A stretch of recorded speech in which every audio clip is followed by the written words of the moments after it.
Hello YouTube fans, here again. And yeah, welcome to Peter News. Updates and things to come, why not, why not? Well, the first thing is, yep, I did go out last night. You may have heard me say it on Saturday night at the movies. I could go out, I could not, and I admit it was pissing it down. But as I learned in work today, I figured what the fuck, you only live once. So I went to Manchester, went out, met a few people, had a few drinks, had a few dancing, had a laugh, had a good time. Why not? You know, life is short. You just a fuck about a bit of wind. You just a fuck about work at the birds right fence. You just a fuck about a bit of rain. That's my saying. You just a fuck. You only live once, so I think a fuck it. So we started off a bit shit. So I've got to admit, I was half and half. I was half and half. Sit down proper, so I get nice and comfortable. I was half and half in going out, but then I just thought, well, it started raining. I've got a nice shirt. Fuck it, go out. So I did do. Yeah, so that was a good night. I definitely had a good night, and there's certain beers I know now I can drink. I can drink what doesn't fuck me up as much. So, see what I mean? I'm lying in bed. Yes, I've got my shirt on. No, I'm not naked. You see my legs. I've got a pair of shorts on. But that's why I'm speaking. So yeah, I had a good night, met a few people, had a laugh, had a few drinks, had a few more drinks. There's one drink, if you get it, you get a free shot. Fuck it, it's a freebie, why not? So yeah, fuck it. So yeah, I thought I'd let people know that yep, I did go out. The naughty beer corrupted me and it made me go out. It dragged me, man. It dragged me by my legs and it dragged me out the door and it made me drink the dirty beer. But fuck it. So I went to the village. There was a few jaggats on, and it was like funny. Then we had a bit of funny stuff. You weren't allowed to film it. If I could have got away with it, I could have filmed it and aired it on YouTube. But you weren't allowed, and I've got to abide by the rules. I've got to respect other people's wishes. I've got to be a nice, respectable person. So I didn't film it. I was a good boy, but yeah, it was funny. It was a laugh. I enjoyed it, and I had a dance or two. A few bars I like Distol. That's quite a good bar in the village in Manchester. So I went there, had a dance, met up with a few people, had a laugh, and it was good. Fuck it. You only live once, so I always say, matter of speaks, I ain't got no fucking hair, but matter of speaks, let your hair down. So yeah, I did that. I do remember also last night before I went out when I was doing Saturday night at the movie because no long after I did Saturday night at the movies, um, after I did that, I should say, that's when I went out. I got a nice shirt on. I thought, fuck it, you only live once. Let's do it. So I do remember inserting another remake. Here we go. Another Nightmare on Elm Street reboot. Why? What is the point? I do know they were celebrating the anniversary and they put it back out on the theatres for so long. I just wish I saw it. I'd have loved to seen it on the big screen. Freddy Krueger. This is God. I'd love to have seen it. But this one remake, though, what has caught my eye. Shock, horror. It's a remake. And that is Nosferatu. Now, people don't know what Nosferatu is. It was the first film that inspired Dracula. During the 1920s, believe it or not, they was going to make a Dracula film taking off the novel Bandota, that being Dracula. But at the time, they didn't have the rights. This is a bit of history, after. They didn't have the rights to do a Dracula film. So the only thing they could do was Nosferatu. It's their version of Dracula, the first vampire film. And Nosferatu was very successful. It came out in 1922, so it's a very old film. And it's a silent movie. So if you think, oh yeah, it's going to be good, I remember seeing the first Dracula, I remember seeing all the ones with Christopher Lee, then if you don't like really, really old films, black and white, different colours in certain ones, brown and white, blue and white, whatever they used in that era, and you're going to get pissed off reading the fucking words non-stop, then it's probably not the film for you, because it's a silent movie. But I didn't mind it for what it was, and a lot of people who know Nosferatu, they know it's a guy with a cheapy bald head. I'm not talking about me. It's a cheapy guy with a slap head, really good nerving bits, whereas like that.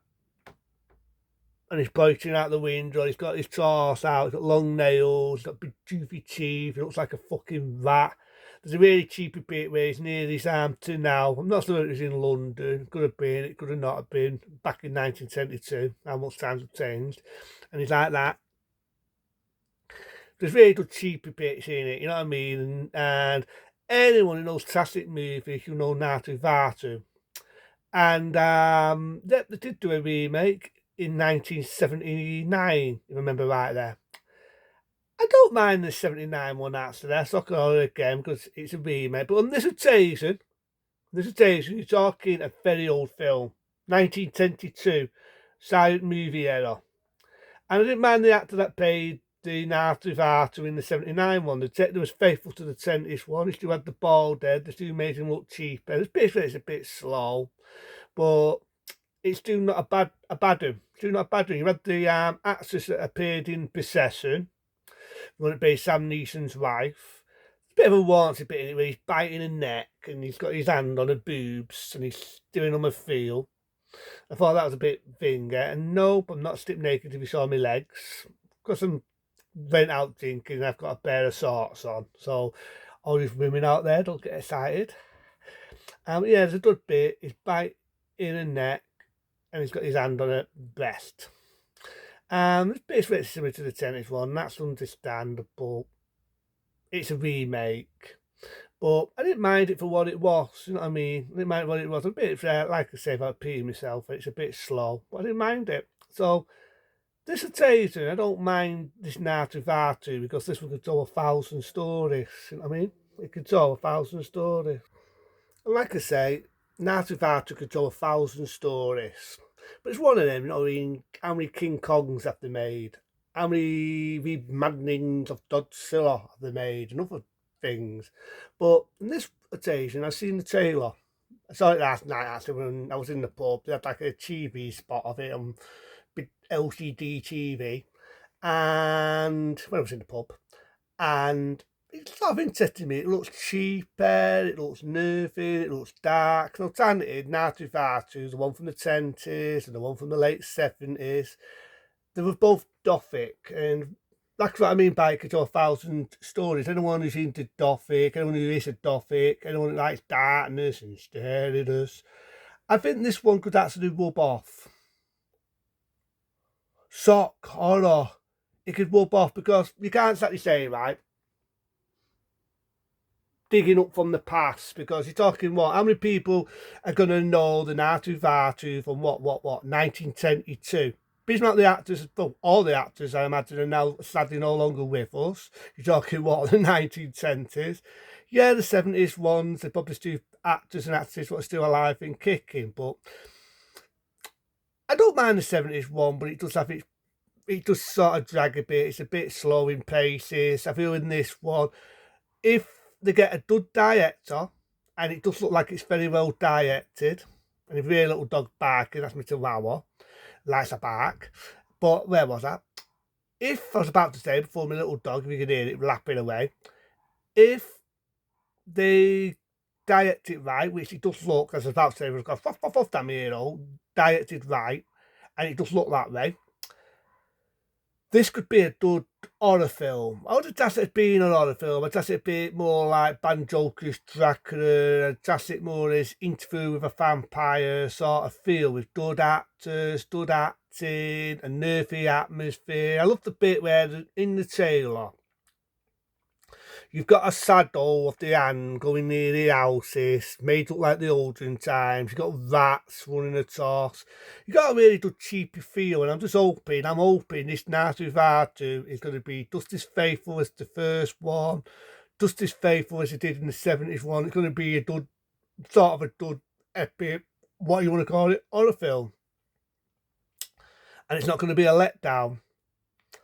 So yeah, that'd be one I'd be interested in. I'm curious about. Would I see it in the theatre? Probably bear. If I've got a good dossum in, I think fuck it, I'm bored staying at home, bored being stuck in, I've got a good amount of dossum in, and they've got Naatu Vatu. Why not? I still like the 1970s one. I always said, right, I always said I like films from the 1920s. I like old black and white films. Doesn't bother me. When they dramatise the original Night of the Living Dead, it pissed me off. I preferred it in black and white. Maybe I'm the only one. Fuck it, I'm not a minority. So yeah, I'd be interested to see that. It'll be interesting, let's just say. It'll be an interesting theatrical experience. Now moving on, as it's Peter's news and updates. The Southport Killer. I never thought I'd ever talk about that piece of shit again, but it's been mentioned on every YouTube, every Facebook, every fucking Vice, even the fucking... Well, I'm the only one. Fuck it, I'm the only one. BBC News won't do it. Well, they don't do anything these days apart from repeat shit. So, again, they're not showing a face. You've got the same boring face. I'll do it. You've got that for a fucking face. I have seen some drawings of his face where he's like that. His style looks scary, intimidating, which to me, he does look like what he is. I'm not going to say an animal, because that's an insult on an animal. He does look like an evil, twisted, sick, fucking terrorist fuck. So I've seen pictures of him, and parts of the pictures I've seen of him is like that. And I'm like, somebody do me a favour, pal. Do that, because you probably look better. But he's pleading not guilty, and he's coming out with a fucking innocent game. If he's innocent, right, if he's innocent... I'm a third Tim. If he's innocent, McDonough is a third Tim. She's never had in at all. She's the third Tim fucking Mary in Mitard. If he's fucking innocent, I'm fucking Bob Marley. I've been resurrected as a bald man. Give me a fucking pay. I'm not a fucking father. Why not? Fuck it. The end of the day, right, if he's fucking innocent my ass. No, yeah, okay, I know the saying.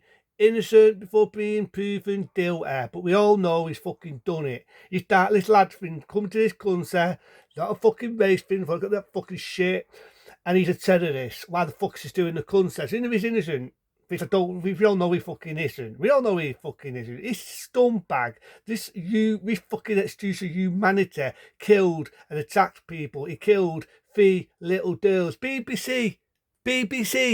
He killed 3 kiddies. Why is it not being fucking... This scumbag should be named and fucking aimed. And we still got this. And when we do see a fucking drawing off his face, he looks like a fucking ugly cunt.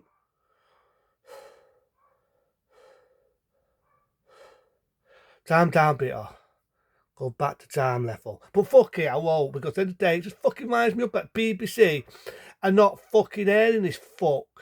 So he's pleading non-guilty. He's playing the fucking stupid game, and he's being asked to do something. He's doing this and doing saking about a bit, and the judges and the people and all the 2 judges are going, oh, there, maybe he feels guilty.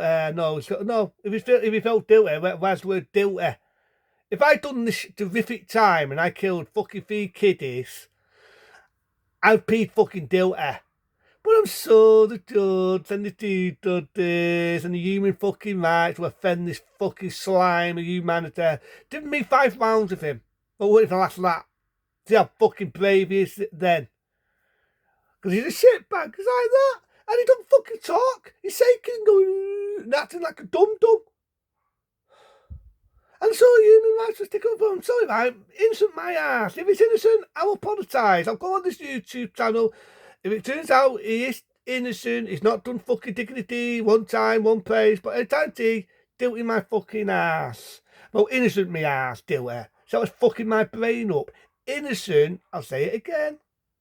Innocent my fucking ass. And I know a lot of people will agree on that.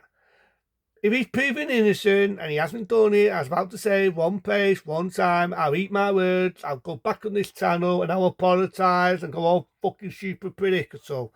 But I know, everybody knows, he is fucking guilty.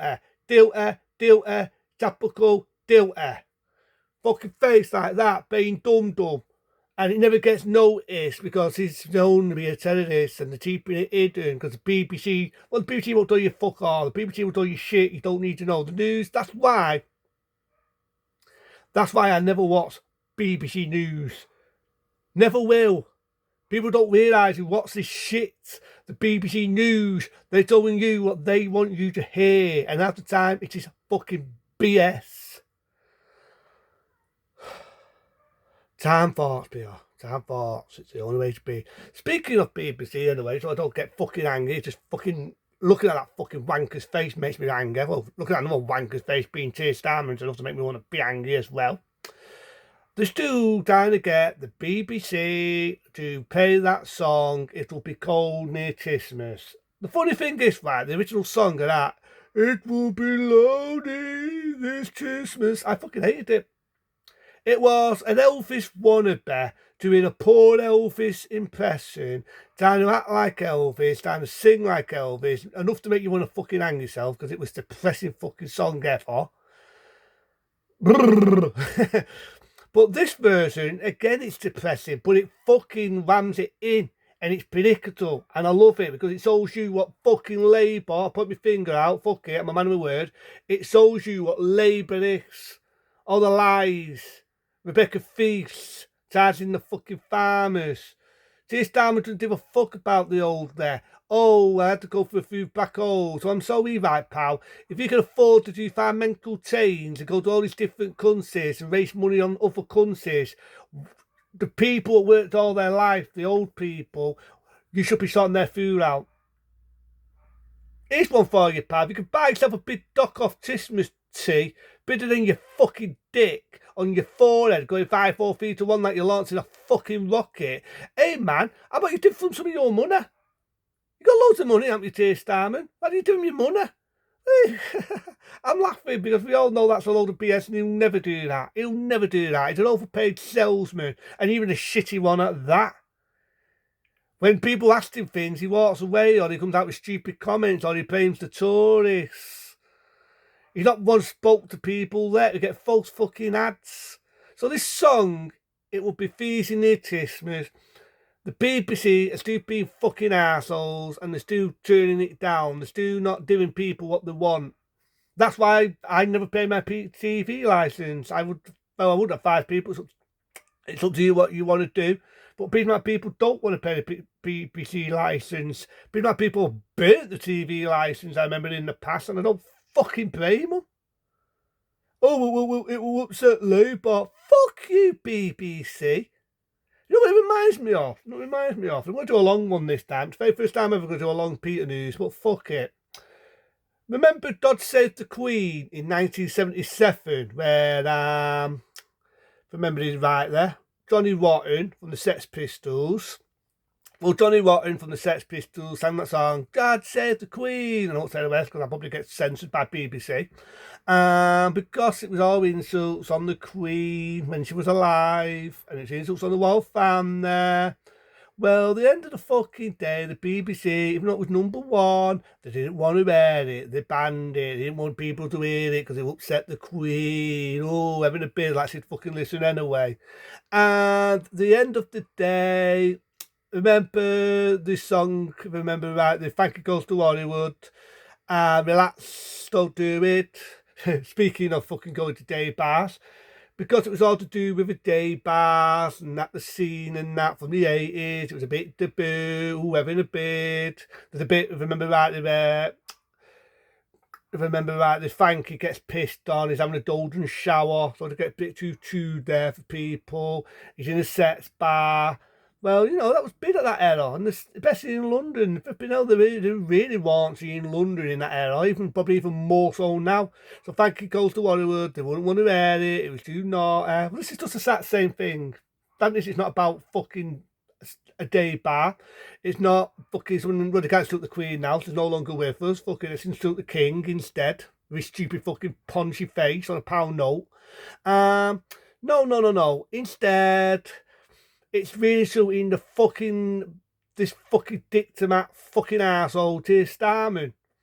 And it's showing him. And yeah, I'm sorry, it's too fucking political to that BBC when you're seeing old people shivering. But these are people who worked all their fucking life and put something in the system and they barely can afford a pot to piss in because the pension, well, we all know the pension's been cut. And a bit what my pension's going to be like when I retire. But nevertheless, I'm a bit long-lipped for that if it happens, but ever in a bid, these are people who worked all their fucking life and they get the fucking food moved away. Keir Starmer doesn't give a fuck. Too busy fucking celebrating a big dock of Christmas tea. Probably he's trying to make up his manhood down there. just makes me angry. Makes me fucking angry. Makes me fucking pissed. I'm pissed. This is fucking emotion now because these are old people. These are your grandmas, your dads. Remember that shit Boris Blumering Johnson was blummering about when we had the lockdowns and the madness. And there's Keir Starmer giving them all fucking pneumonia. Fucking arsehole. He should be fucking named and saved. Don't give a fuck about BBC. BBC was the one that earned the fucking ratings again. Maybe earn the fucking license what they put up every fucking almost don't know how many times.